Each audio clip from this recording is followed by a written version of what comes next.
ہر فیصلہ سوچ سمجھ کر کرنا چاہیے، کیونکہ زندگی میں بعض فیصلے ایسے ہوتے ہیں جو صرف چند لمحوں میں کیے جاتے ہیں، مگر ان کے اثرات برسوں تک ہمارے ساتھ رہتے ہیں۔ جذبات، غصے، خوشی یا وقتی دباؤ میں کیا گیا فیصلہ اکثر انسان کو ایسی راہوں پر لے جاتا ہے جہاں بعد میں صرف کاش اور خیر کے الفاظ باقی رہ جاتے ہیں۔ کاش میں نے جلد بازی نہ کی ہوتی، کاش میں نے کسی کی بات سن لی ہوتی، کاش میں نے تھوڑا اور صبر کر لیا ہوتا۔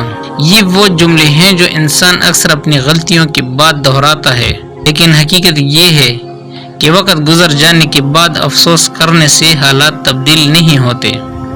اس لیے بہتر یہی ہے کہ فیصلہ کرنے سے پہلے اس کے نتائج، فوائد اور نقصانات پر اچھی طرح غور کیا جائے۔ دانشمند وہ نہیں جو غلطی نہ کرے، بلکہ وہ ہے جو فیصلہ کرنے سے پہلے سوچنے کی عادت اپنا لے۔ ہر قدم اٹھانے سے پہلے ایک لمحہ رک جانا، مشورہ کر لینا اور اپنے ضمیر کی آواز سن لینا انسان کو بہت سی پریشانیوں سے بچا سکتا ہے۔ یاد رکھیں، زندگی دوسرا موقع تو دے سکتی ہے، لیکن ہر نقصان کی تلافی ممکن نہیں ہوتی۔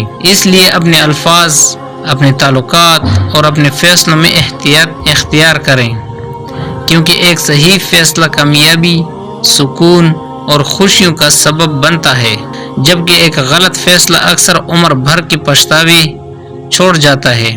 اس لیے فیصلہ کرتے وقت جلدی نہ کریں، وقت لیں، سوچیں، سمجھیں اور پھر قدم بڑھائیں، تاکہ آنے والے کل میں آپ کے لبوں پر الحمدللہ ہو، کاش نہیں۔